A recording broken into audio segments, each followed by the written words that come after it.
Hey, welcome back to the Nero world. Today we're diving into another Nero Wolfe mystery, smart, sharp, and worth every minute. The woman who walked into Nero Wolfe's office at 11:17 on a Tuesday morning in October was the kind who made you want to straighten your tie, even if you weren't wearing one. I was wearing one, a dark blue silk number that Fritz had ironed without being asked, so I straightened it anyway, out of professional courtesy. She was somewhere north of 40 and south of 50, though she'd clearly been fighting the border dispute with considerable resources. Her suit was charcoal wool, custom-fitted, and her shoes were the kind that cost more than most people's rent. Her hair was dark, with a single streak of silver at the left temple that she'd made no effort to conceal, which told me she was either very secure or very smart. In my experience, those two things tend to travel together. "Mr. Goodwin," she said, stopping at the threshold of the office. "That's what it says on the door," I told her, rising from my chair. "Though technically the door says Nero Wolfe, I'm the welcoming committee, Archie Goodwin." I gestured to the red leather chair across from Wolfe's desk. "Please sit down, Mrs., she said, with the automatic precision of a woman who'd been correcting that particular mistake for decades. Mrs. Vivienne Alcott Marsh.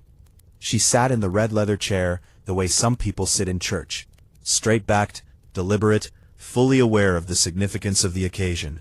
Her handbag, which was dark burgundy and almost certainly Italian, she placed squarely on her lap and did not open.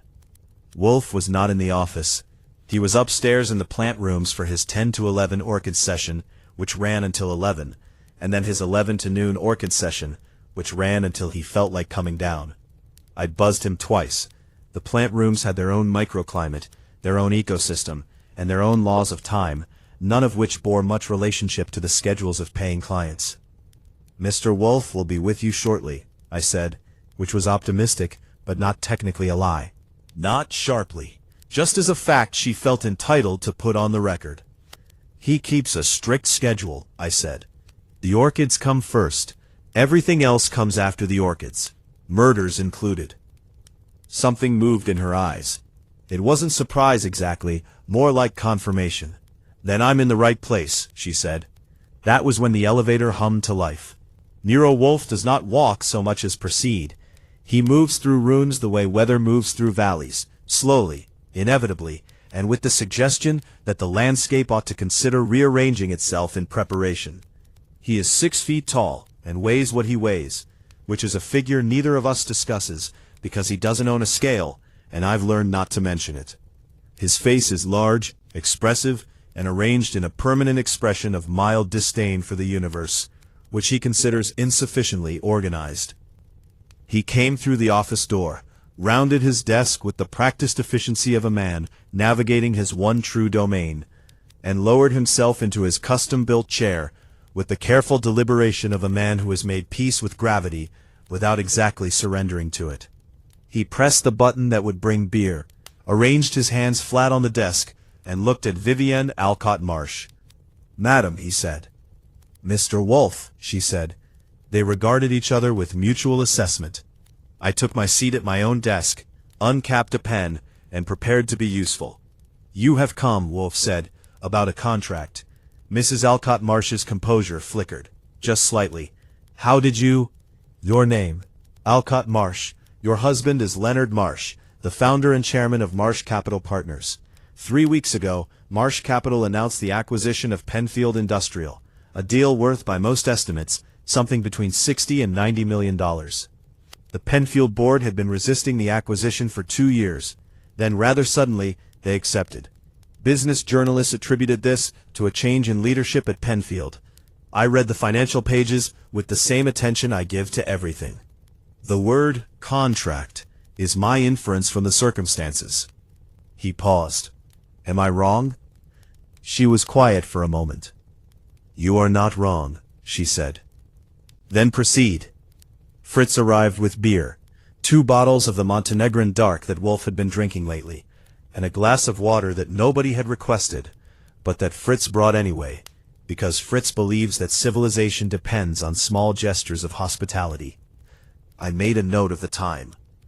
Mrs. Alcott Marsh opened her burgundy handbag, removed a single folded document, and placed it on the edge of Wolfe's desk. He did not touch it. That, she said, is a copy of the acquisition agreement between Marsh Capital and Penfield Industrial. The original is in the possession of Penfield's general counsel. Or rather, it was. She paused. The original has vanished. Vanished, Wolfe repeated, with the tone of a man who finds the word imprecise.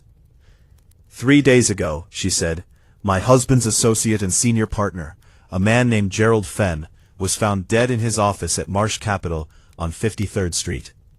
The police have ruled it a heart attack.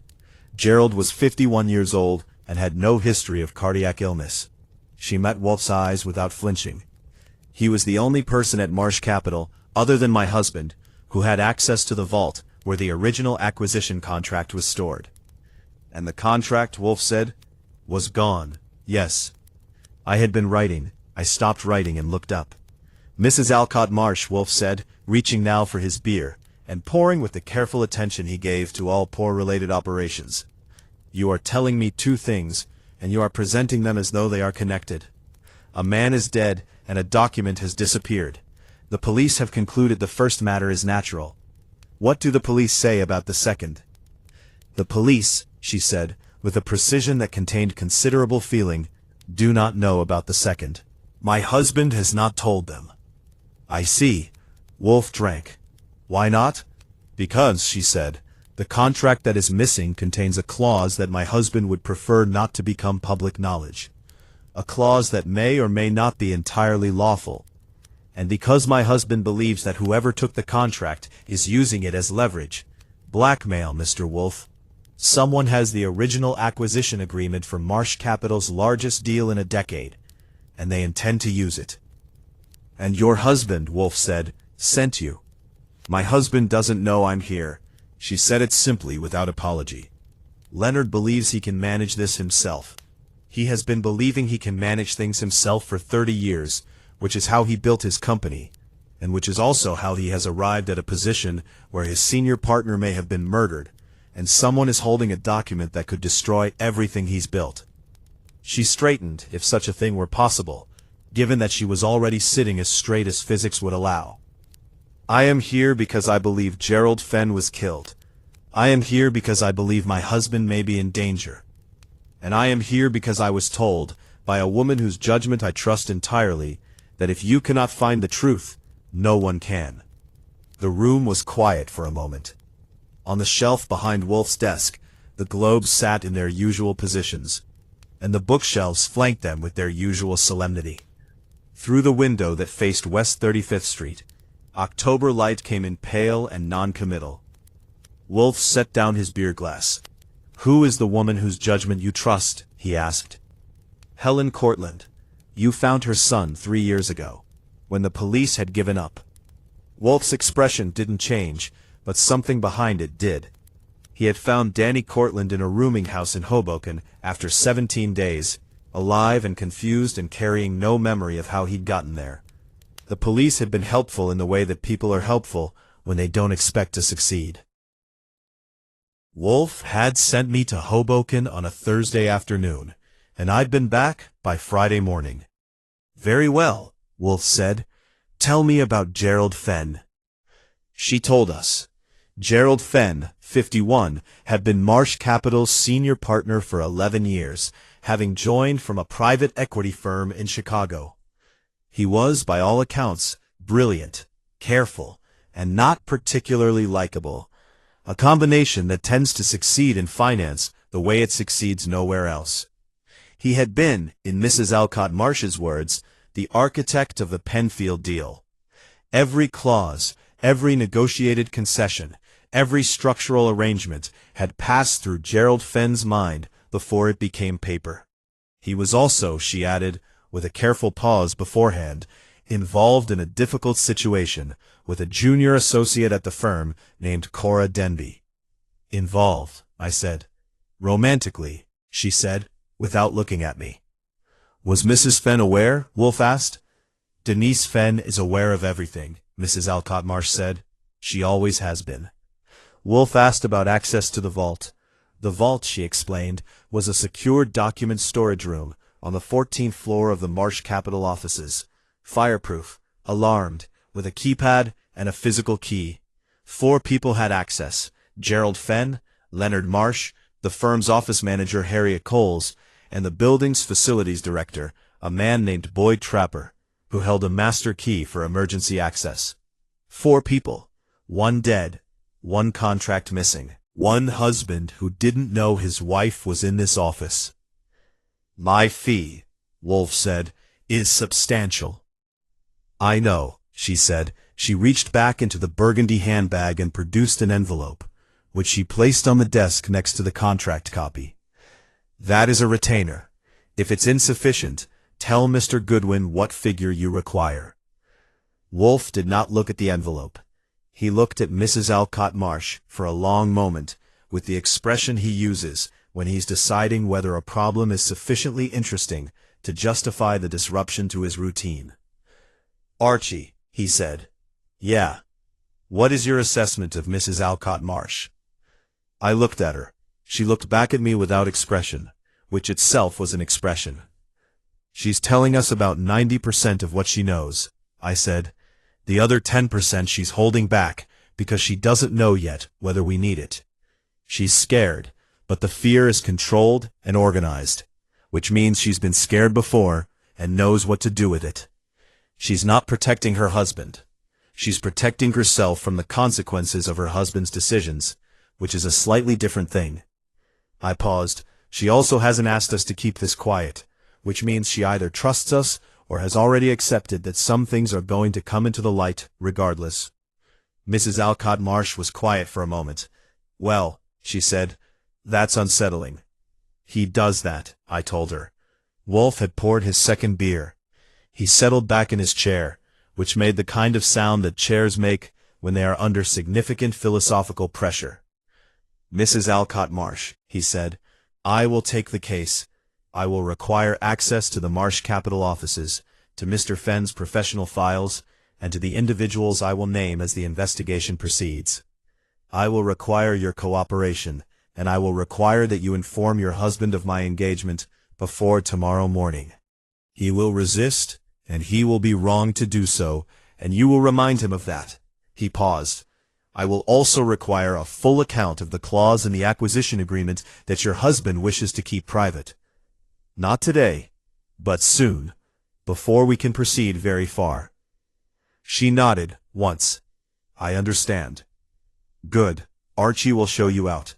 I showed her out. In the hallway, as Fritz materialized with her coat, she turned to me with the direct look of a woman who has decided to say something she might regret. "Do you think Gerald Fenn was murdered?" she asked. "I think Mr. Wolfe will answer that question," I said. "And I think you already believe he was, or you wouldn't be here." She accepted her coat from Fritz, turned up its collar, and picked up her burgundy handbag. "Tell me, Mr. Goodwin," she said, "is he as good as Helen Cortlandt says?" I thought about it. "Helen Cortlandt said he was the best," I said. "Helen Cortlandt was right." She nodded and went through the front door into the October air. I stood in the hallway for a moment, then went back to the office. Wolfe had the envelope open and was examining its contents with the placid expression of a man who has confirmed his expectations. "She held back more than 10%, he said, without looking up. "I know," I said. I was being polite. "Sit down, Archie. We have work to do." He set down the papers and folded his hands. "Gerald Fenn did not die of a heart attack." "What makes you say that?" "A man who designed a contract containing an unlawful clause, who was the sole institutional memory of that contract's most sensitive provisions, who had access to its original physical copy, does not conveniently die of natural causes in the same week that copy goes missing." He reached for his beer. "That is narrative." Outside, October was doing what October does, making everything look slightly more serious than it probably was. Inside, Nero Wolfe drank his beer and began, in his own inexorable way, to think. I picked up my pen. The next morning I was at Marsh Capital Partners by 9:15, which is early for me, and earlier still for a firm of that description, where the junior associates don't arrive until 9, and the senior people drift in whenever they feel the market has sufficiently organized itself. The offices occupied the 14th and 15th floors of a building on 53rd Street that had been designed in the 1980s by someone who believed that glass and steel were adequate substitutes for character. They were not, but the views were reasonable. Leonard Marsh had been told. Vivienne had called me the previous evening at 8:40 to report that she had informed her husband that he had responded with what she described as controlled outrage, and that he would cooperate, though she used that word in the way that people use it when they mean the opposite. I had thanked her and called Wolfe, who was in the kitchen with Fritz, discussing the proper treatment of a duck, and who acknowledged my report with a grunt and returned to the duck. Leonard Marsh met me in the firm's main conference room, a long glass-walled space with a table that could seat 20 and was currently seating 1. He was in his early 60s, silver-haired, lean in the way of a man who has made discipline a professional virtue. His handshake was firm to the point of commentary. His eyes were light gray and assessed things quickly, the way eyes do when their owner has spent decades deciding whether propositions are worth his time. "Mr. Goodwin," he said, "I want to be clear that I am doing this for my wife's peace of mind, not because I believe there is anything here that requires your employer's particular talents." "Noted," I said, and sat down. He sat across from me and placed his hands on the table, a gesture I recognized as the financial equivalent of drawing up battle lines. "Gerald died of a heart attack. The medical examiner confirmed it. The contract will surface. These things happen." "Mr. Marsh," I said pleasantly, "your senior partner died on a Monday evening, alone in his office, without a history of cardiac trouble, 2 days after the only document that could expose the most legally sensitive clause of your largest acquisition agreement disappeared from your vault. Your wife hired the best detective in New York because she believes this is not a coincidence. Mr. Wolfe believes she is right." I paused. "What I'd like to do is talk to some people." A silence. Then, "Who?" I gave him the list. He didn't like 3 of the names on it. I made a note of which 3. The people I spoke to that morning were as follows: Harriet Coles, office manager, 53 years old, 22 years with the firm. She was the kind of woman who has made competence into a personal philosophy, and who therefore views the world's persistent failure to meet her standards as a continuous moral offense. She had gray-streaked hair, reading glasses on a chain, and the manner of a ship's executive officer, meaning that everything which actually ran was running because of her, and everyone who nominally outranked her knew it. She told me she'd last accessed the vault on the Thursday before Gerald Fenn died. She'd retrieved a set of standard partnership documents, and had resecured the vault at precisely 4:58, because she noted these things. When I asked about Fenn, she was quiet for a measured moment. "Gerald was brilliant," she said. "He was also, if I'm being accurate, the kind of man who created problems he then expected others to solve." "What kind of problems?" She arranged her glasses on their chain. "Professional problems, Mr. Goodwin. The kind that don't need to be elaborated upon." She would not elaborate upon them. I noted that and moved on. Boyd Trapper, Building Facilities Director, 44, who held the emergency master key to the vault. Boyd was a compact, watchful man, with the permanent alertness of someone who has spent decades managing problems before they are named. He had thick hands, careful eyes, and he chose his words the way careful people choose which step to put their weight on. He told me he had not accessed the vault in 6 weeks, since a minor flooding issue on the 14th floor had required him to temporarily relocate some stored materials.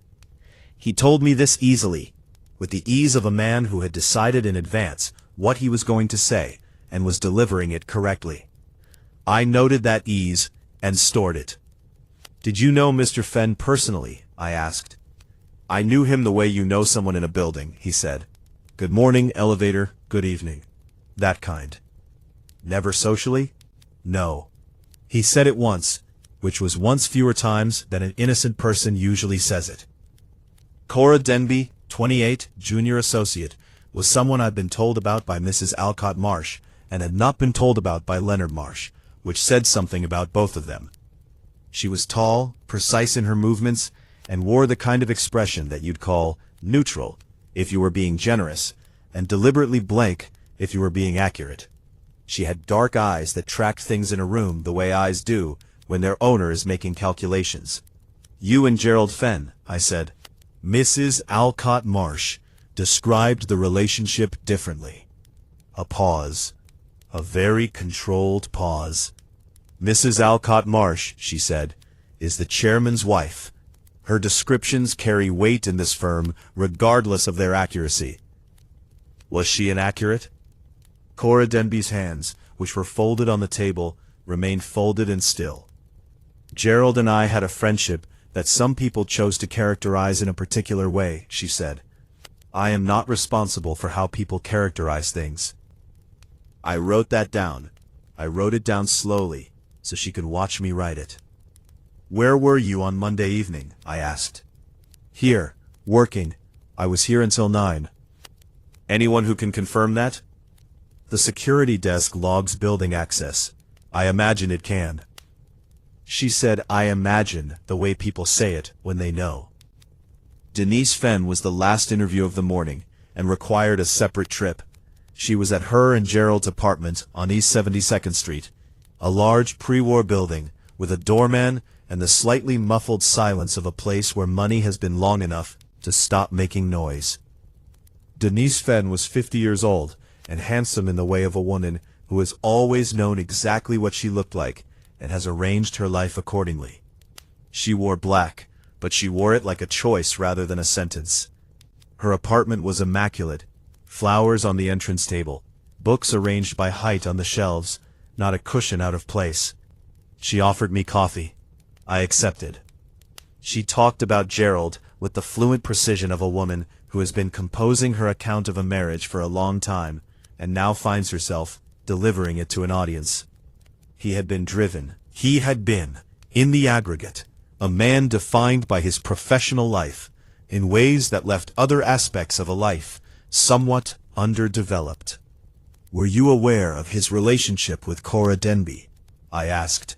She looked at me over her coffee cup with the expression of a woman who has decided that the truth is less damaging than the alternative. "Mr. Goodwin," she said, "I have been aware of every Gerald Fenn situation since 1987. He was not a discreet man. He was a brilliant one, and brilliance in men of a certain type tends to generate a sense of exemption from the ordinary requirements of conduct." She set her cup down. "I was aware of Miss Denby. I was also aware that the situation had become complicated in the last month." "Complicated how?" "Gerald had decided to end it. Miss Denby," she said, with a pause that contained more information than anything else she'd said, "had not agreed to be ended." I drove back to the brownstone with 4 interviews in my notebook, and the October light doing its afternoon thing across the windshield. I'd also obtained, through channels that involved Marsh's very reluctant cooperation, the building security log for the 14th floor for the previous 2 weeks. Wolfe was in the office when I got back, behind his desk with a book, something in German, thick enough to stop a small projectile. He lowered it when I came in. "Report," he said. I sat down and reported. I gave him each interview in sequence, the way I always do. First the facts, then my read on the person, then the specific things that didn't fit. He listened with his eyes closed, and his fingers laced over his considerable middle, which is his listening position, or one of them. The other one involves the beer, and that one came out during Harriet Coles's section. When I finished, he was quiet. "Harriet Coles," he said, "competent, loyal to the firm, not to any individual in it.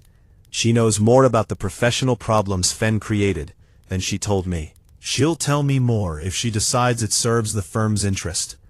Cora Denby, smart, deliberate, scared under the neutral surface, but disciplined about it.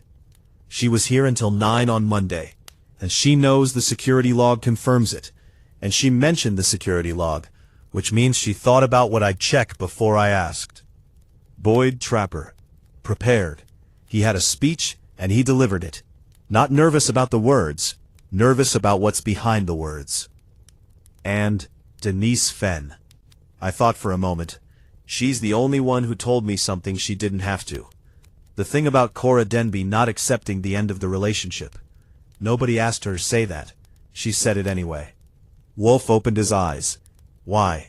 Because she wanted us to know that Cora Denby had a motive, I said. The question is whether that's because she's pointing us in the right direction or pointing us away from herself. Both are possible. Yeah. The security log? He asked. I pulled it from my jacket. Boyd Trapper accessed the 14th floor on Sunday evening. 8:14 p.m. He logged out at 8:51. Wolfe looked at the middle distance for a moment. He told me he hadn't accessed the vault in 6 weeks, I said. Yes, Wolfe said, he did.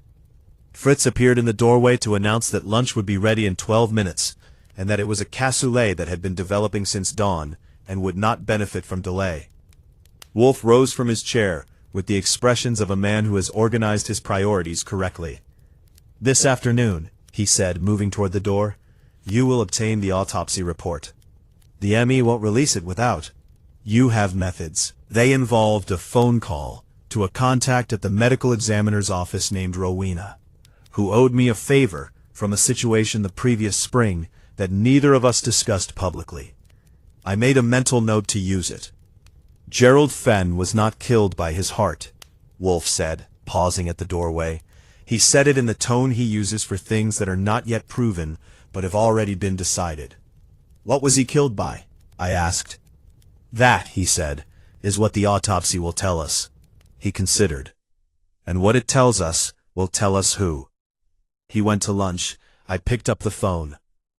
The autopsy report came through Rowena at 4:15 in the afternoon, transmitted via a method that involved a copy machine in the ME's office. A fax number that I have used for purposes that are entirely legitimate, but that I prefer not to publicize, and a bottle of Corsican wine that I had delivered to Rowena's home address as a gesture of professional esteem. The report was 16 pages long.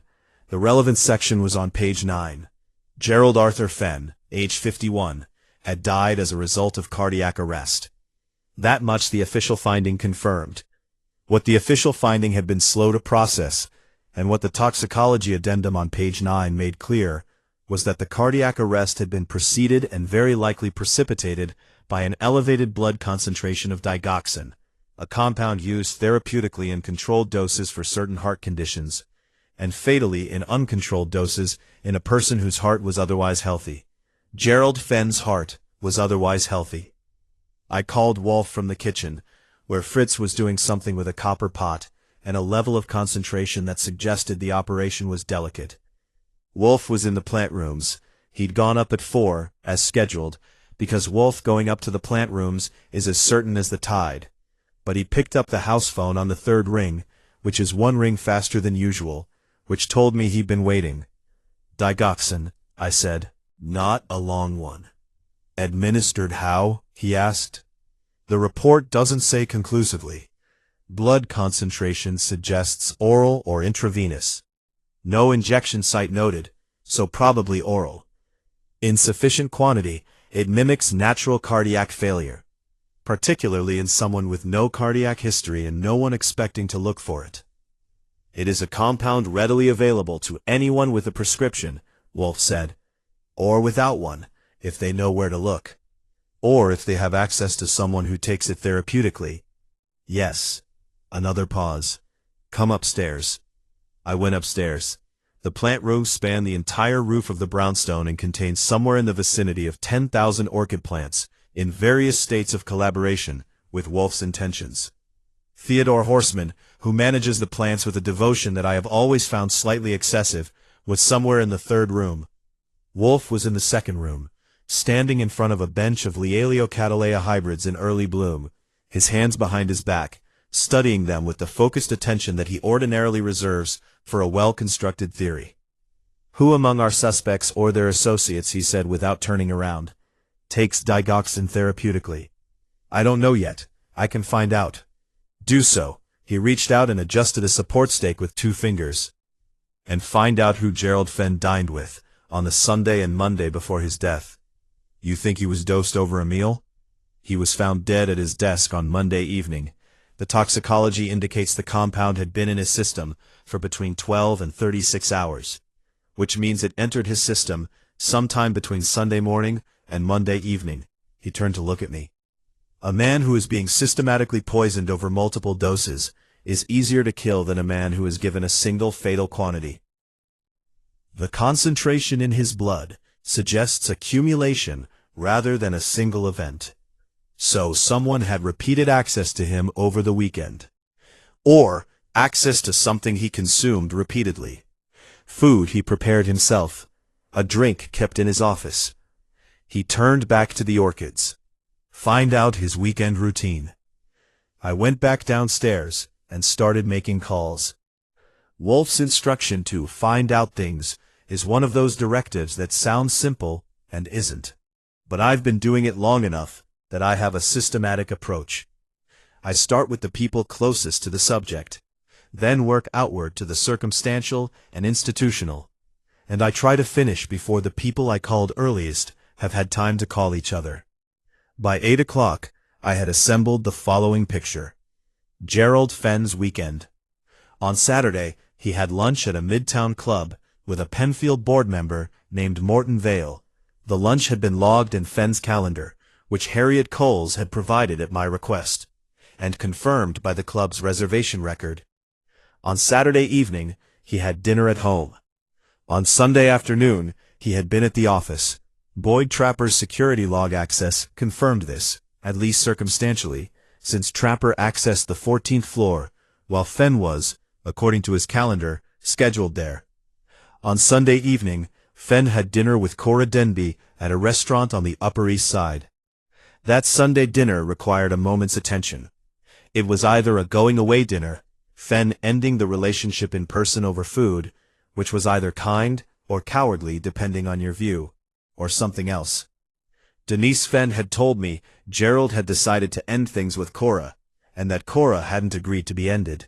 A Sunday dinner between a man who wants out and a woman who doesn't is a scene with possibilities. On Monday, Fenn arrived at the office at 8:15 and was found dead at 7:40 in the evening by the cleaning staff. He had eaten lunch alone at his desk. The detritus was still there when the office was secured, according to the building manager's report that Marsh had finally, grudgingly, provided.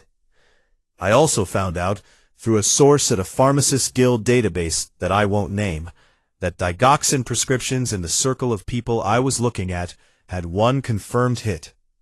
Harriet Coles had been prescribed it 18 months ago for an arrhythmia. She'd been on it since. I brought all this to Wolfe at 9 o'clock in the evening. He was in the office with the second beer of the evening and a volume on Byzantine history, and he set the book down with the resigned air of a man who accepts that the present will always interrupt the past. I laid it out. He listened. When I got to the digoxin prescription for Harriet Coles, something in his face organized itself, though it didn't change exactly. Interesting, he said. It doesn't mean she used it, I said. Digoxin isn't hard to obtain. Anyone could have gotten it independently. True, but proximity matters, and Harriet Coles has worked for Gerald Fenn for 22 years. That is a very long time to accumulate feelings about a person. She said he created problems he expected others to solve. Yes, she did. Wolfe tented his fingers. What did she mean by that, do you think? She meant professional problems. But professional problems in a firm like that have personal costs for the person who has to solve them. Indeed. And what would be the professional problem most recently created by Gerald Fenn? I thought about it. The Penfield acquisition, the clause that Marsh once kept quiet. Wolfe nodded slowly. We do not yet know what that clause says. Tomorrow morning you will obtain that information. From Mrs. Alcott Marsh if necessary. From other sources if she is reluctant. He picked up his beer. And you will arrange for Harriet Coles to come here Thursday afternoon if she is available. I would like to speak to her. She might not come voluntarily, She will, Wolfe said. She is a woman who values order. She will come because the alternative, which is the disorder of a murder investigation managed without her participation, is worse than the inconvenience of an afternoon in this office. He was usually right about these things. It's one of his least endearing qualities. I had one more item. I'd saved it because I wasn't sure what to do with it, which is a feeling I've learned to take seriously. The building log for Sunday evening, I said. Boyd Trapper accessed the 14th floor at 8:14. He said he hadn't been up there in 6 weeks. Yes. Fenn's calendar shows him scheduled in the office Sunday afternoon, but there's no access log entry for Fenn on Sunday. Wolfe looked at me. Either Fenn didn't go in on Sunday, I said, or he used someone else's access card, or someone else's access card was used at his name. I paused. Or the log was altered. All four are significant, Wolfe said, for different reasons. Yeah. Find out which. I said goodnight and went upstairs to my room. The brownstone at night has its own particular quality of silence. Not empty, but settled, like a place that has decided what it is and is comfortable with the decision. I sat on the edge of my bed and looked at my notes. The case had a shape now. It didn't have a face yet, but the shape was there. A document, a dead man, a poison that mimicked nature, and 4 people who had reasons that ranged from professional to personal to something in between. Gerald Fenn had been killed by someone who knew him well enough to have access to his food or drink over a period of days, and who had motive enough to take the risk. Someone had it, and someone intended to use it. The question was whether those 2 someones were the same person. I put out the light and thought about what Wolfe had said. A man who created problems he expected others to solve. Someone had stopped expecting. Someone had decided to solve the problem themselves. On Thursday afternoon, Nero Wolfe held what I privately call a gathering, which is distinct from a meeting, an interrogation, or a social event, though it borrows elements from all 3. The distinction, as nearly as I can define it, is one of control. In a gathering, Wolfe controls everything: the room, the chairs, the order of speaking, the pace of revelation, and the psychological temperature. The guests do not always know this. That is the point. I had arranged for 4 people to be present in the office at 2 o'clock. Harriet Coles, Cora Denby, Boyd Trapper, and at Wolfe's specific instruction, Leonard Marsh himself. Getting Marsh there had required a direct phone call from Wolfe, which is unusual. Wolfe prefers to work through me, so that he maintains the option of being above the logistical fray. But he had made an exception, because Marsh needed to understand that the request was not optional, and came from someone whose standing in the situation he could not dismiss with money or status. The call had lasted 4 minutes. Whatever Wolfe said, Marsh was in the red leather chair by 1:58. The office was arranged, as always, for Wolfe's maximum comfort, and everyone else's mild psychological disadvantage. The red leather chair was for the primary speaker at any given moment. The 3 yellow chairs had been brought in from the hall, and arranged in a loose arc.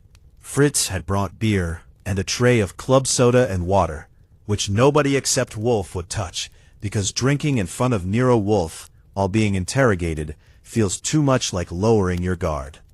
Wolfe came down at 2 on the dot. He is always exactly on time for his own events, and settled into his chair with the deliberate ceremony of a man taking a throne. "Thank you all for coming," he said, which was a courtesy and not an acknowledgment that any of them had had a genuine choice. "I have some questions, and I will ask them in whatever order seems useful. You will answer them." Leonard Marsh, who was in the red chair, said, "I want it understood that I am cooperating with this inquiry voluntarily." "Noted," Wolfe said. "Mr. Marsh, describe the clause in the Penfield acquisition agreement that you have kept from your attorneys and from the police." A silence arrived in the room that had edges to it. Marsh's jaw tightened. "That is a confidential matter." "It is also a central matter," Wolfe said pleasantly. "Mr. Fenn is dead. Your document is missing. Someone has used information from that document as leverage, or intends to.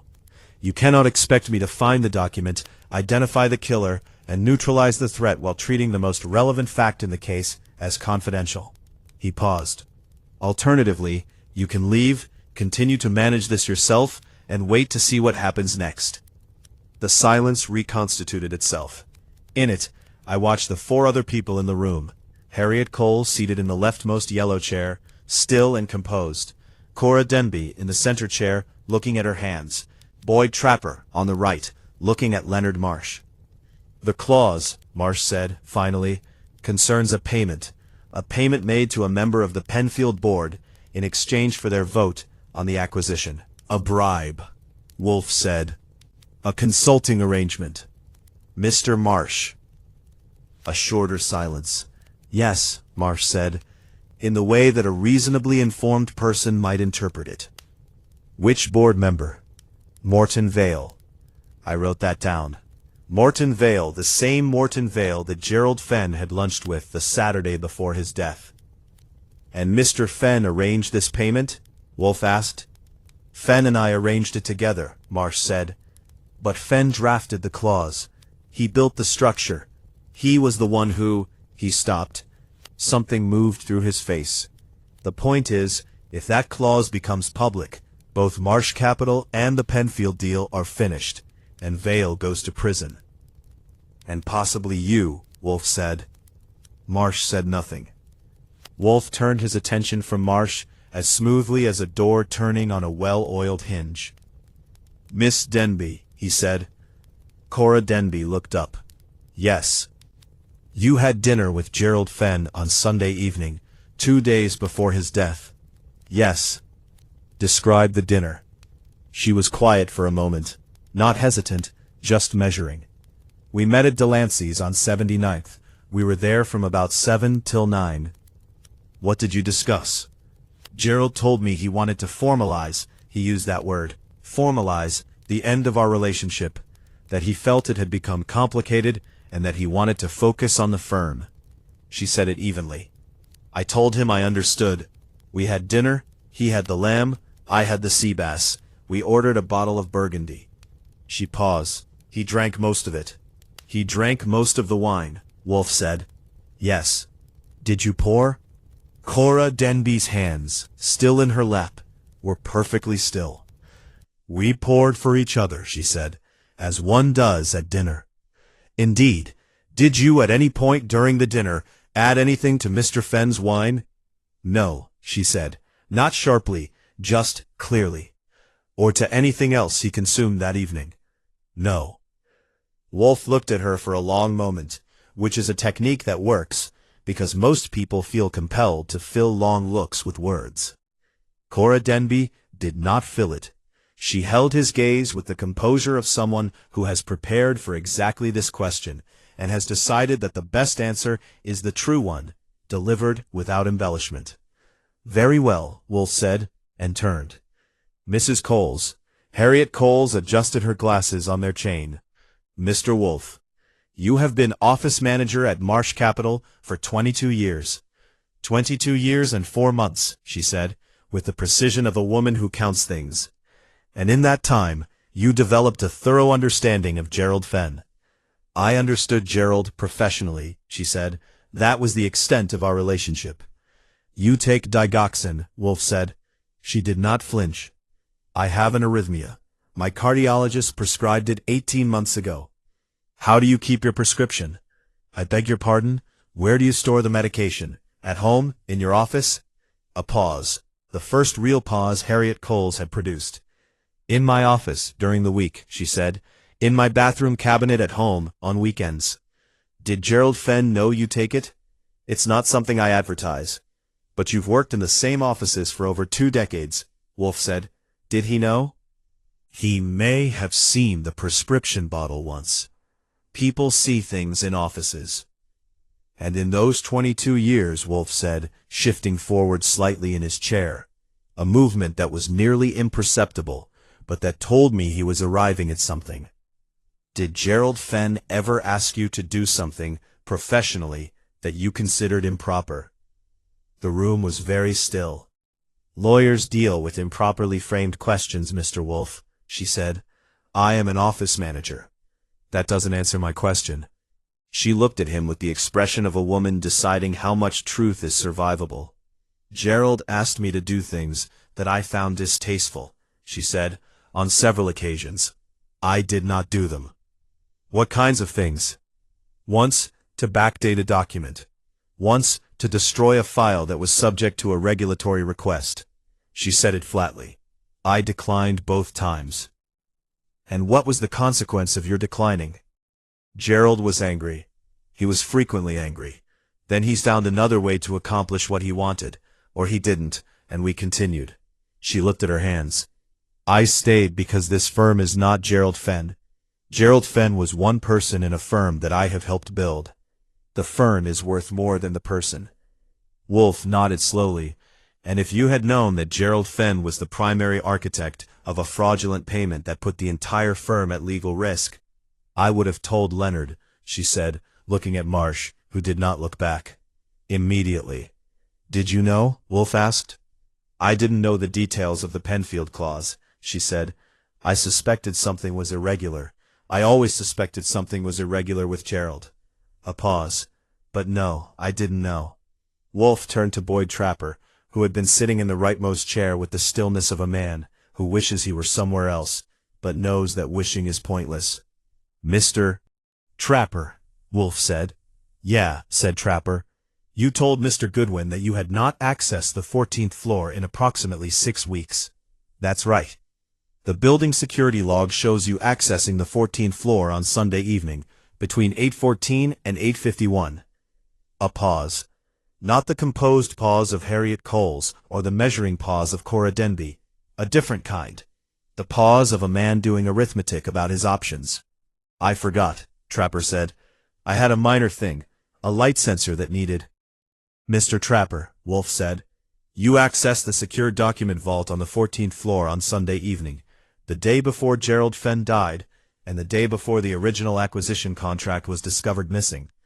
I would prefer that you did not tell me it was about a light sensor. Trapper looked at Leonard Marsh. Marsh, to his credit, did not look away this time. I was asked to access the vault, Trapper said. By whom? Wolfe asked. Trapper's jaw worked. He was the kind of man who has done what he was told for a long time and found it a safe way to operate, and who is now confronting the discovery that safe is a relative term.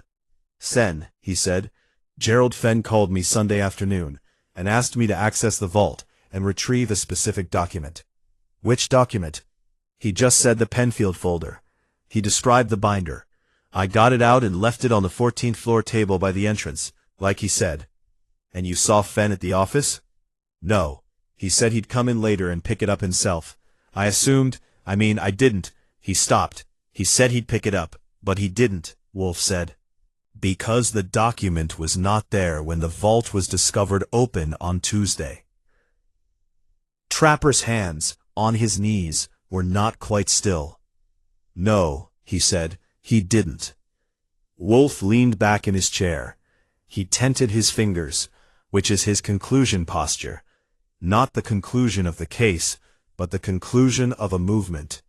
The way the end of a musical phrase is not the end of the music. Ladies and gentlemen, he said, addressing the room in the tone of a man who is reading a situation aloud, so that everyone in it can hear how it sounds. Gerald Fenn called Boyd Trapper on Sunday afternoon and asked him to retrieve the original Penfield acquisition contract. Fenn apparently planned to come in and collect it himself. He paused. He did not. He had dinner with Cora Denby that evening, and he was dead by Monday evening. The contract is gone. The person who took it from that table, either Fenn himself or someone who knew Fenn had arranged its retrieval, has it now. Nobody said anything. I will need to speak to each of you again, Wolfe said. You will make yourselves available when Mr. Goodwin calls. Good afternoon. He reached for his beer, which was the signal that the gathering was over. I showed them out, all 4 of them, into the hallway, collecting coats from Fritz and filing through the front door in a small, silent procession. Leonard Marsh was last. He paused at the threshold. Wolfe is going to find things I don't want found, he said. That's usually how it works, I said. He went out into the October afternoon. I closed the door and went back to the office. Boyd Trapper was telling the truth, I said, as far as he went. He was telling the truth about Fenn's call, Wolfe agreed. Whether Fenn made that call of his own volition or was persuaded to make it is a separate question. You think someone convinced Fenn to arrange the retrieval of his own contract? I think Gerald Fenn, confronted with the unraveling of the arrangement he'd structured, might have decided to retrieve and destroy the contract himself, before someone else found it. Wolfe drank. And I think someone else knew he would make that decision, and planned accordingly. Meaning they let Fenn arrange the retrieval, and then collected the document themselves, after Fenn was dead, and before anyone thought to check the vault. He set down his glass. The digoxin was already working when Fenn went to dinner Sunday evening, Archie. He drank most of the wine at dinner, because he was already not feeling well. And he was not feeling well because someone had already been dosing him. So the dinner with Cora was after the poisoning started. Yes, which means the relevant dose, or doses, came earlier. Saturday, perhaps. Or from something in his home or office. I thought about Saturday. The lunch with Morton Vale. Wolfe looked at me. Yes, he said. The lunch with Morton Vale. I reached for the phone. The next morning I spent in motion. The kind of day that starts in one part of the city and ends in a different borough, and in between involves more conversations than any reasonable person would enjoy. I enjoy them, which is either a professional virtue or a character flaw, depending on who's asking. Morton Vale lived on the Upper East Side, in a townhouse that cost what townhouses on the Upper East Side cost, which is enough to make you take a moment before ringing the bell. He was 63, pink-faced, and had the manner of a man who has been comfortable long enough that he's forgotten comfort is not the natural condition of things. He wore a cardigan over a button-down on a Friday morning, because he was the kind of man who could, and he offered me coffee in a living room with original art and furniture that had not been purchased for comfort. I hadn't told him in advance what I wanted to discuss, which is a technique. People who are told what you want to discuss spend the time before you arrive deciding what to say. People who don't know spend that time being uncertain, which is a better state in which to have a conversation about bribery. Gerald Fenn, I said, after we'd settled and the coffee had been established between us. Terrible thing, Vale said, with the sincerity of a man performing sincerity. Shocking. You had lunch with him last Saturday, 2 days before he died. Vale's pink face arranged itself. We had lunch periodically. Business relationships require maintenance. Mr. Vale, I said, I work for Nero Wolfe. He is investigating Gerald Fenn's death as a homicide. The police will be involved within a week, probably less. When they are involved, they will have access to the Penfield acquisition contract, which contains a clause describing a payment made to you in exchange for your board vote. I paused to let that settle. I would like to know what you and Fenn discussed at lunch last Saturday, before that process begins, and your options narrow considerably. Vale's pink face went through several changes in rapid succession. I need to call my lawyer, he said. You can, I said. Mr. Wolfe is patient. But his patience and the police timeline are two separate things, and only one of them you can influence by calling a lawyer. A shorter pause. Gerald was frightened, Vale said. Of what? He said someone was asking questions about the Penfield deal. Not officially, no regulatory inquiry, nothing like that. Someone inside. He thought someone at the firm had figured out the structure of the consulting arrangement and was going to use it. He wrapped his hands around his coffee mug. He wanted to know if I'd had any contact from anyone unusual, if anyone had approached me. Had they? No.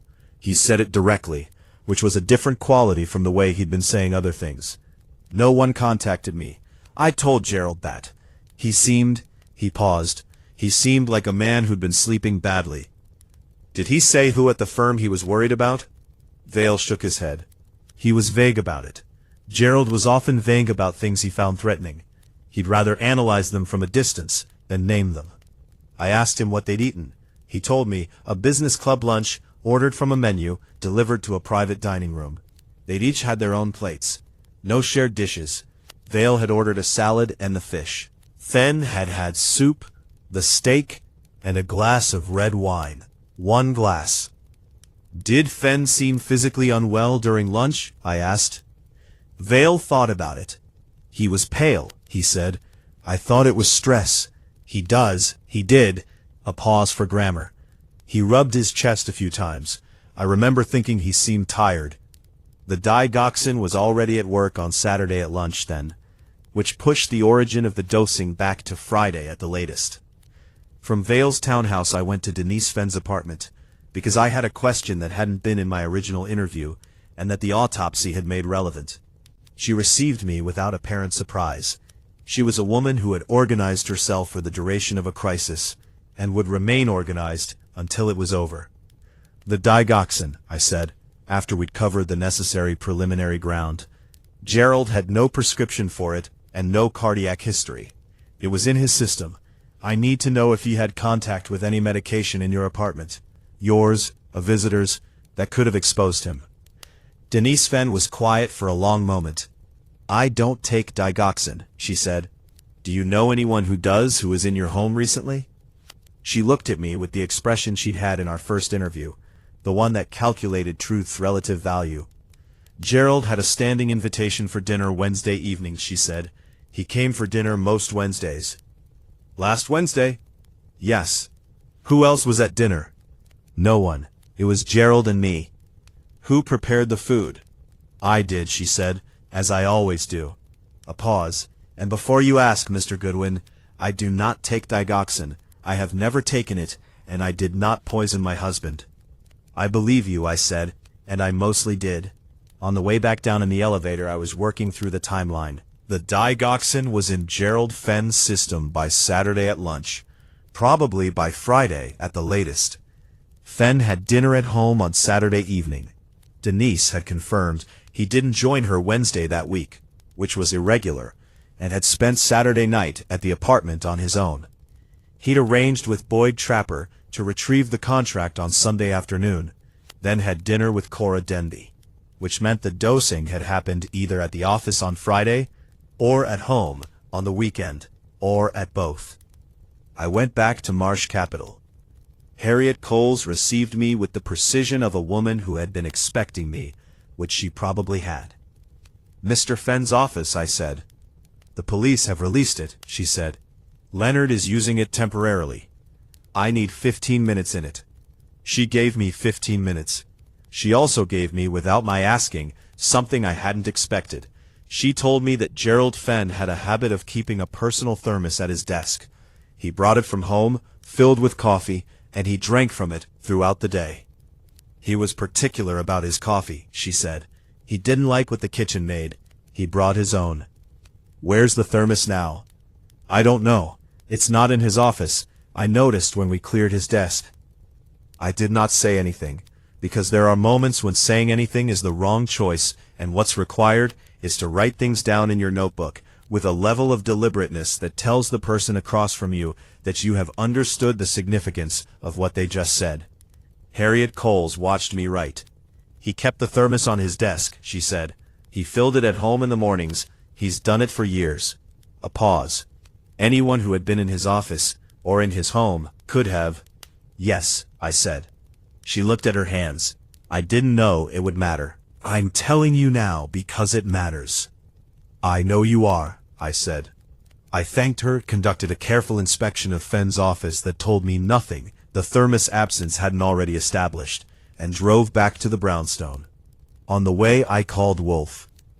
The thermos, I said, when he picked up. Yes, he said, which meant he'd already been thinking about something exactly like this. It's gone. He brought it from home every day. It's been missing since he died. Who would have had access to his home to dose it? Denise Fenn. Any regular visitor. Or, I thought, he filled it at home in the mornings and brought it to the office. What if it wasn't dosed at home? What if someone at the office had access to the thermos during the day? A thermos left on a desk, Wolfe said. in an office where multiple people have access. Harriet Coles, Leonard Marsh, Cora Denby, and Boyd Trapper, Wolfe said. Don't forget that he accessed the 14th floor on Sunday, which means he was comfortable in the building and likely familiar with its interior. You're thinking Trapper had more involvement than just retrieving the contract. I'm thinking that someone who regularly moves through a building with a facilities key, who can access rooms without logging every entry through the main system, has more opportunities than anyone else in this circle. A pause. Come home, Archie. I'm already on my way. When I got back, Wolfe was in the office with his book, and on my desk was a handwritten note in his large, precise script. It said, "The contract was not taken by someone who wanted to destroy it. It was taken by someone who wanted to use it. There is a difference, and the difference identifies the taker." Below that, also Fritz has made a veal with morels that will not survive reheating. I ate the veal with morels, which were excellent, and thought about the difference between destroying and using. Someone who wanted to destroy the contract was protecting themselves from its contents. Someone who wanted to use it was protecting themselves with its contents. Those were opposite positions, and they implied opposite relationships to the Penfield deal.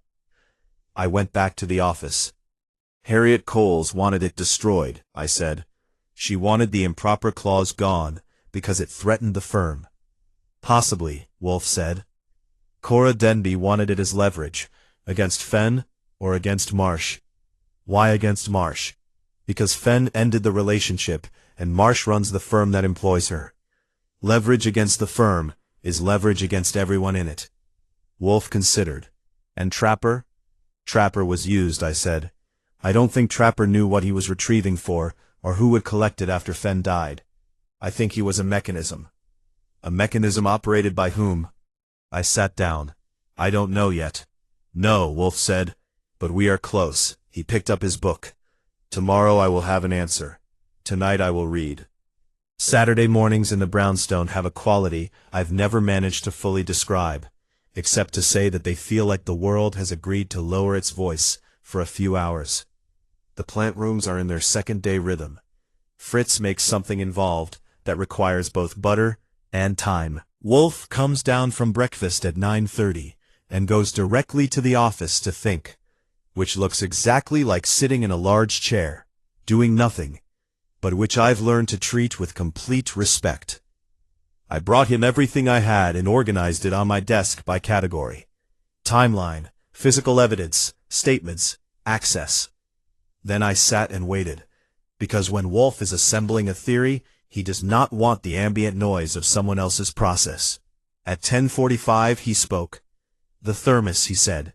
Yes, it was dosed at the office, not at home. Why? I asked. Because the thermos was the mechanism, and the mechanism required access to something Fenn carried between home and office.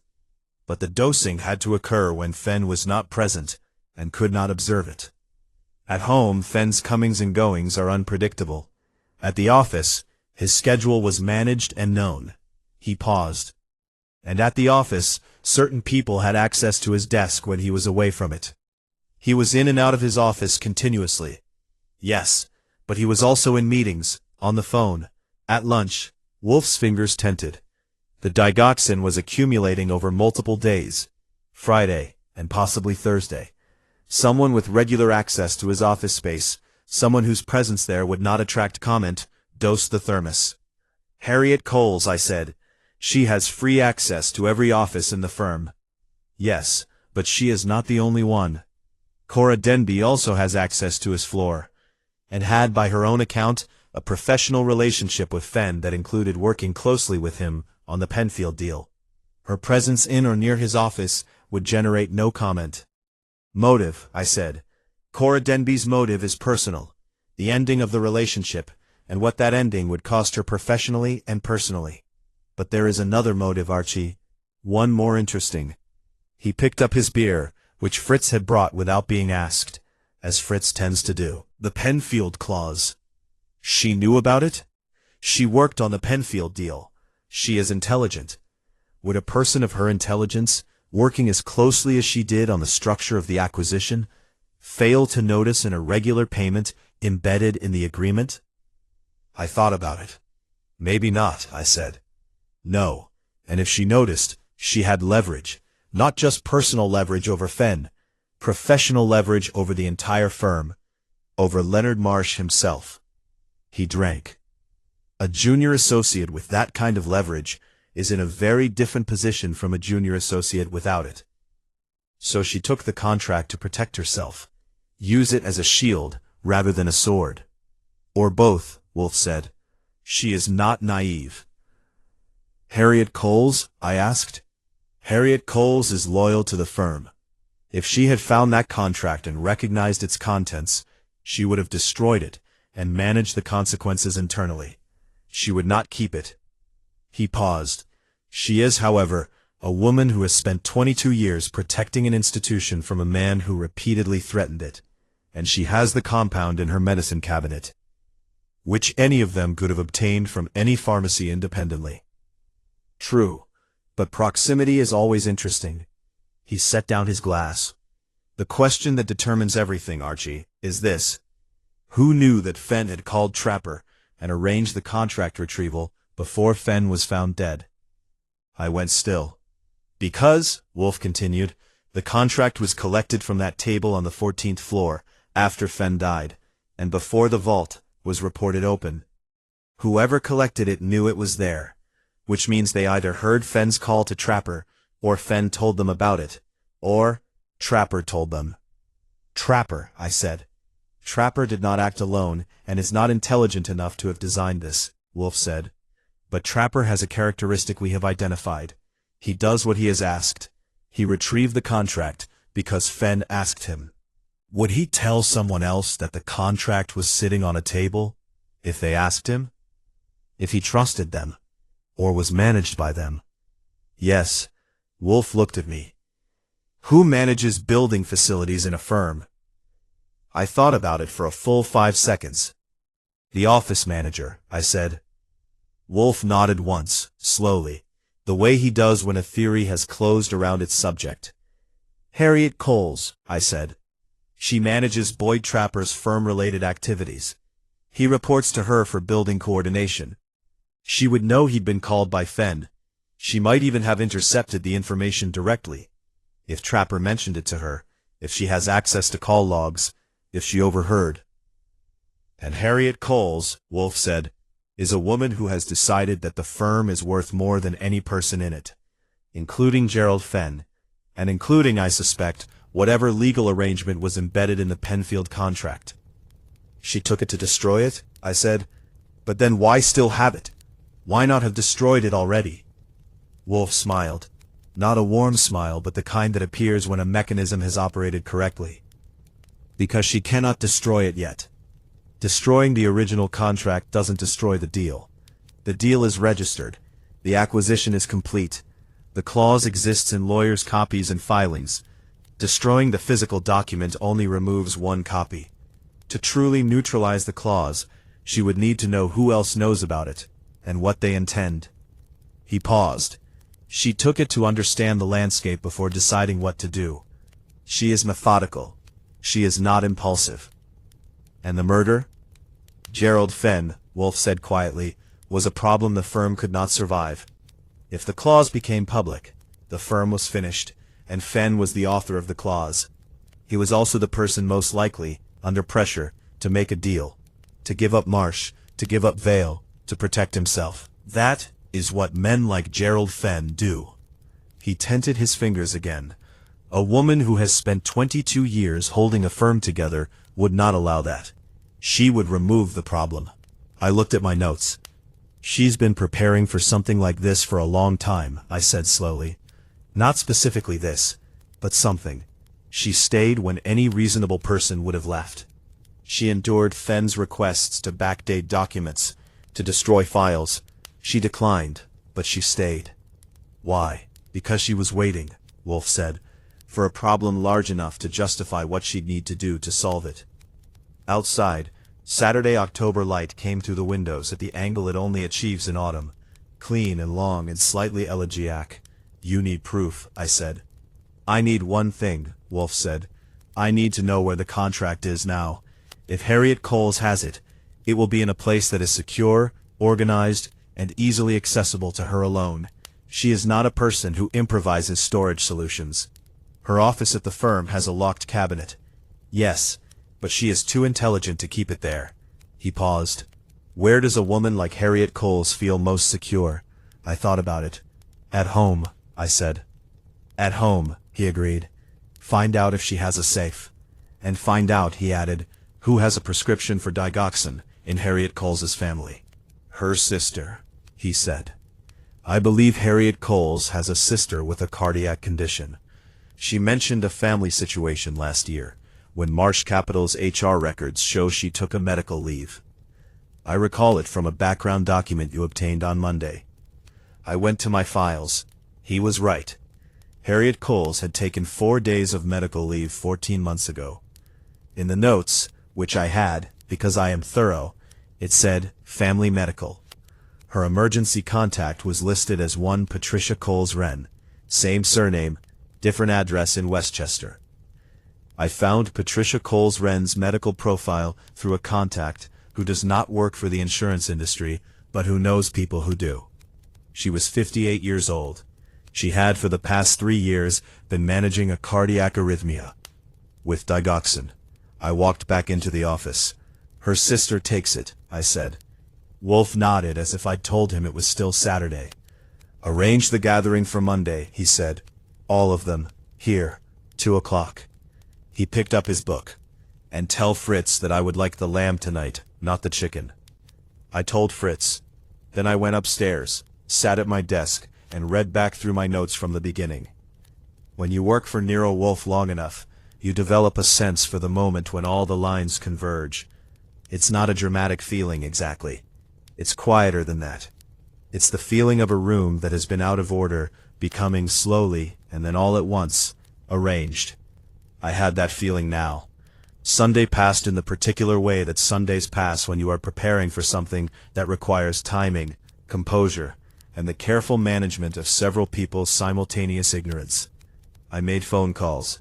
I obtained, through a contact at the NYPD whose name I will take with me to my reward, a confirmation that the toxicology report on Gerald Fenn had been quietly re-examined, and that a detective named Farrell from the Homicide Division was now very interested in the case, though not yet in a way that had reached public documentation. Wolfe spent Sunday in the plant rooms and with his books, and he ate Sunday dinner with the focus of a man who has already solved a problem and is letting his mind rest before the performance. Fritz made a cassoulet. I made notes. Monday morning, I arrived at a question that had been waiting for me since Saturday. The thermos. If Harriet Coles had dosed it, she needed to have disposed of it before anyone thought to look. But a thermos is not easy to make invisible. It is a physical object, distinctive, traceable. I drove to Harriet Coles's apartment in Gramercy Park. I didn't go in. I sat in the car across the street and watched, which is something I do well, and which requires less justification than people think. At 9:15 she emerged, on her way to the office. She works 6 days a week, which is the kind of detail that, once you know it, tells you a great deal about a person. She was carrying a structured leather tote bag and her good coat, and she walked with the purposeful stride of a woman who moves through her days according to a plan. I wasn't there to follow her. I was there because she was leaving, and because I had the building super's number in my phone, and because the building super owed the firm a favor related to a plumbing emergency from 8 months ago that Harriet Coles herself had managed, and that I had learned about from the facility's records I'd obtained from Marsh. I called the building super. I explained that I was from Marsh Capital's Facilities Division, and that there was a regulatory document issue related to the recently deceased Gerald Fenn. The super was a helpful man named Augusto, who had a warm relationship with Miss Coles, and who, perhaps for that reason, told me without much prompting that Miss Coles did indeed have a small document safe in her apartment bedroom. He'd helped her move it in 3 years ago. I didn't ask him to open it. That was not the play. The play was information. The safe existed. It was 3 years old, which meant it predated the Penfield deal by enough time to make it a general-purpose secure storage, not something acquired for this specific purpose. And 3 years of existence meant it was a habit, not an improvisation. That was what Wolfe needed to know. I called him. "She has one," I said. 3 years old. Bedroom. "Good," he said. "Come home."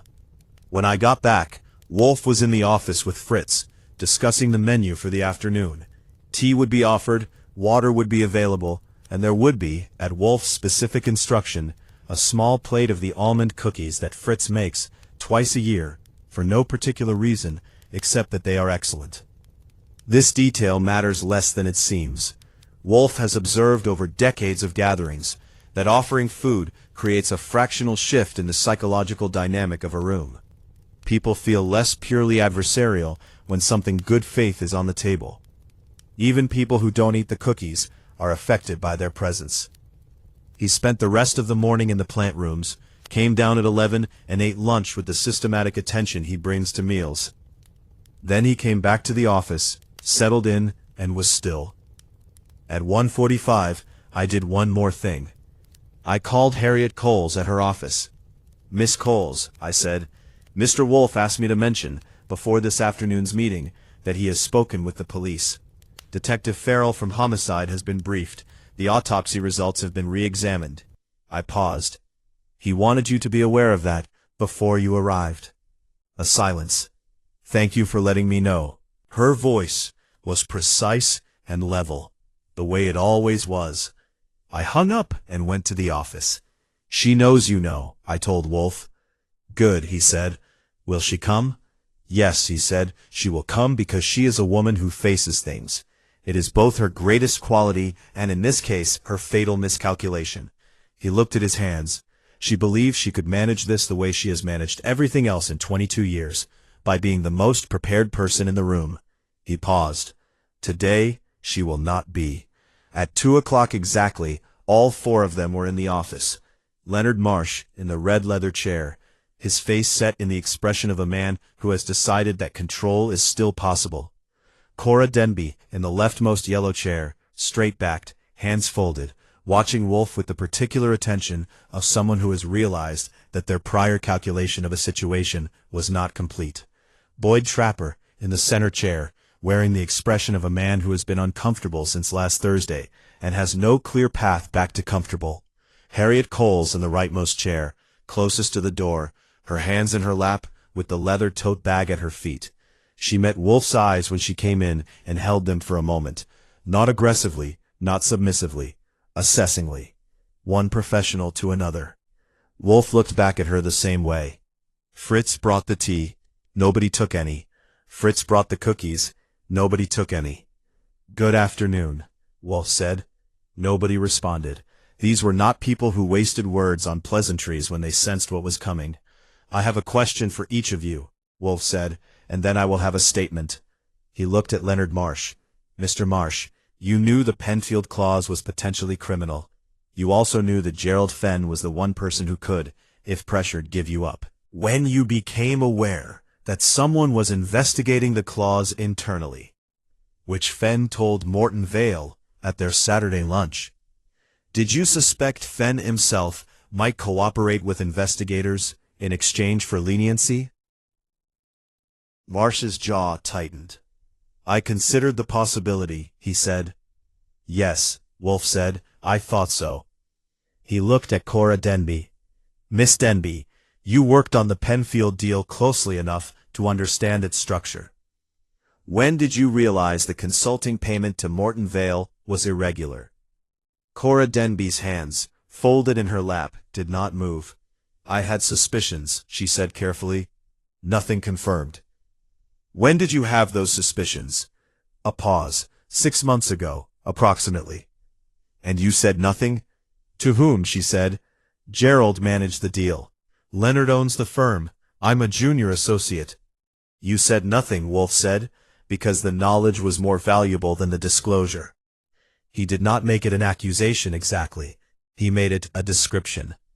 Cora Denby didn't reply. Wolfe looked at Boyd Trapper. Mr. Trapper, after Gerald Fenn called you Sunday afternoon to retrieve the contract, did you tell anyone about the call? Trapper's shoulders moved. I might have mentioned it, he said. To whom? Trapper's eyes went to Harriet Coles briefly, and then away. To Miss Coles, he said. I mentioned it to Miss Coles. She coordinates building-related activities, and he stopped. I mentioned it. Harriet Coles sat very still. Wolfe looked at her. Miss Coles, he said, I have one question for you. She met his eyes. Where is the contract now? Harriet Coles sat with her hands in her lap for a long moment that felt longer than it was. The kind of moment that has texture and weight. In it, I watched her face make a decision. Not the decision itself, but the moment just before, when a person chooses between the last two available positions. She chose the one I would have chosen, if I were her. She chose the truth. Not because she was weak, because she was, above all else, a person who managed things according to a clear-eyed understanding of what was possible. And she had assessed what was possible here, and she had her answer. It's in my apartment, she said, in my bedroom safe. Leonard Marsh made a sound. Cora Denby did not make a sound. Boyd Trapper's hands, on his knees, went still. Thank you, Wolfe said. And then with the shift in register that he uses when moving from question to explanation, the slight settling back, the deepened calm, the sense of a man clearing a stage for the central performance, he addressed the room. Gerald Fenn was murdered, he said.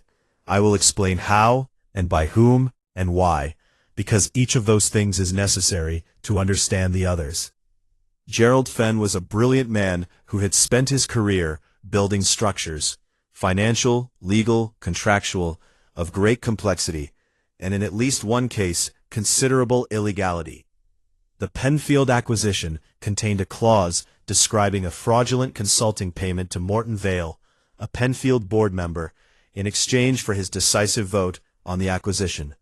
This clause, in a properly examined contract, would expose Gerald Fenn, Leonard Marsh, and Morton Vale to criminal prosecution, and would destroy Marsh Capital Partners. Fenn knew this.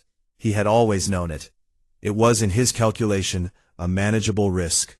Because he controlled the original document, he controlled access to the vault, and he believed he controlled the information landscape around the deal. He was wrong.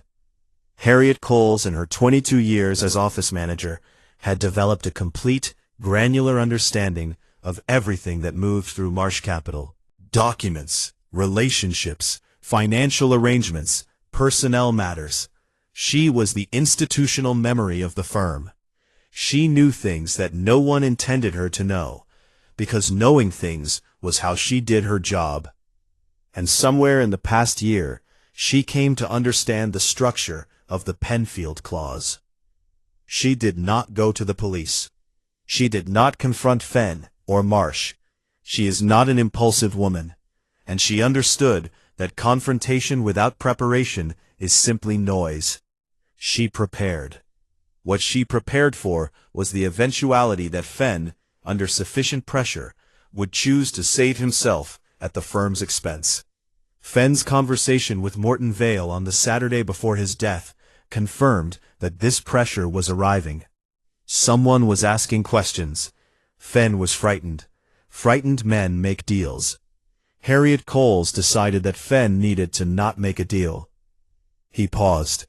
He picked up his beer and drank with the unhurried attention of a man who knows that everyone in the room is watching him, and finds this neither gratifying nor burdensome. Simply the condition of the moment. She had access, he continued, to digoxin. Her sister Patricia takes it therapeutically for a cardiac arrhythmia. Harriet Coles, who manages everything in her life, as she manages everything at the firm, had familiarity with the medication, its properties, its dosage thresholds, its physiological effects. In sufficient concentration, digoxin produces cardiac arrest that is easily mistaken for natural causes in an individual with no known cardiac history. The medical examiner's initial finding was exactly that. Natural causes. It was only on re-examination prompted by this investigation that the toxicology revealed the truth. The delivery mechanism was Gerald Fenn's thermos. He brought it from home each day. He kept it on his desk. He was known to value his own coffee above what the office provided. And his desk, for a woman with unrestricted access to every room in the building, was accessible whenever Fenn was away from it.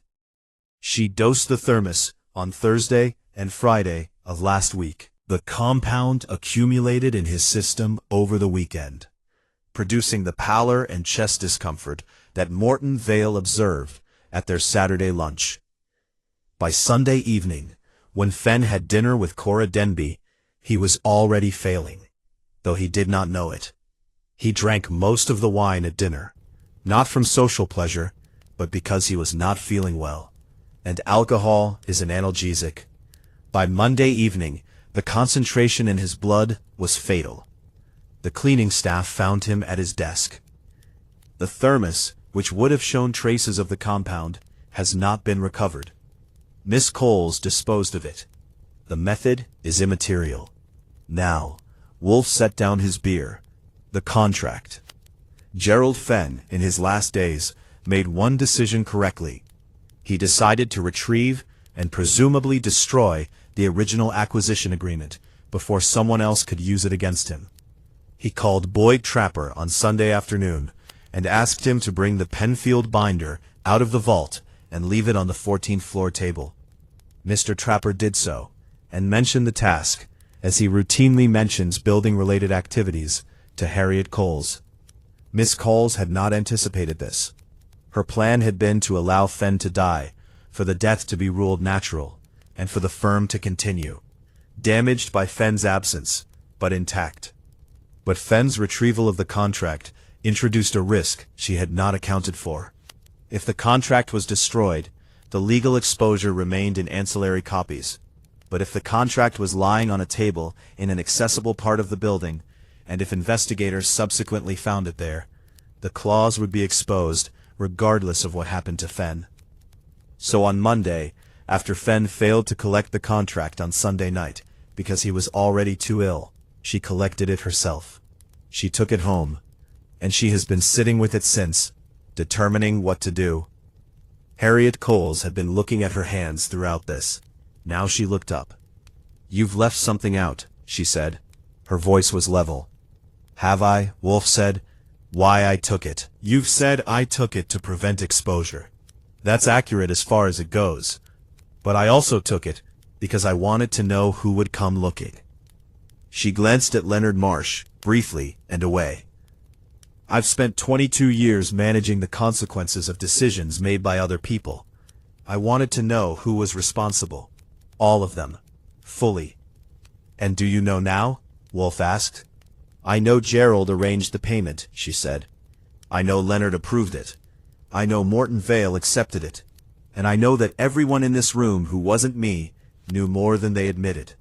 She said it without heat. "I wanted to see who came through that door."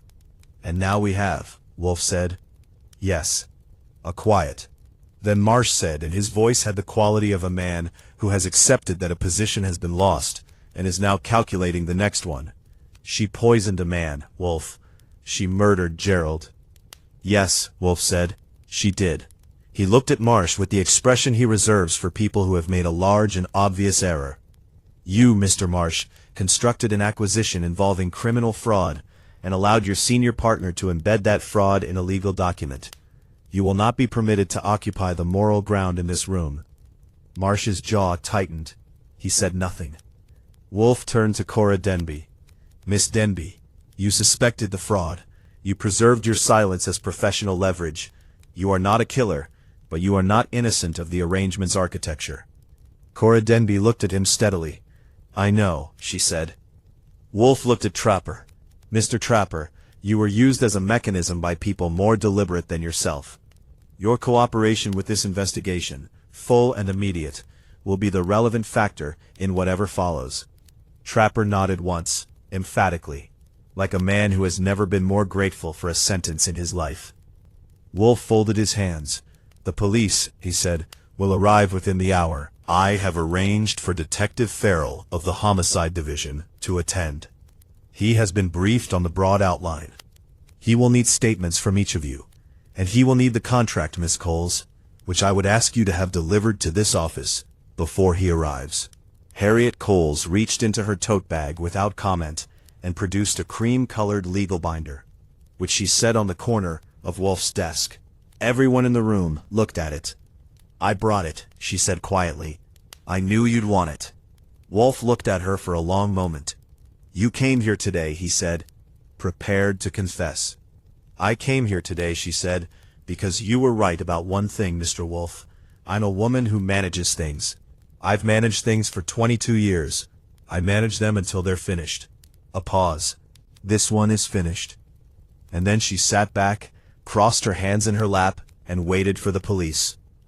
It took Detective Farrell 42 minutes to arrive, which gave us 42 minutes of the most unusual waiting I've ever participated in. Leonard Marsh called his attorney from the hallway. Cora Denby sat very still and said nothing. But I noticed that about 15 minutes in, she reached forward and took one of Fritz's almond cookies, which she ate with the concentrated attention of a person re-establishing their relationship with the immediate world. Boyd Trapper asked if he could use the phone to call his wife, and I let him use the one in the hall. Harriet Coles sat where she was, in the yellow chair, and did not call anyone. I sat at my desk and watched Wolfe, who returned to his book. He did not, as far as I could tell, actually read it, but he held it, which is sometimes enough.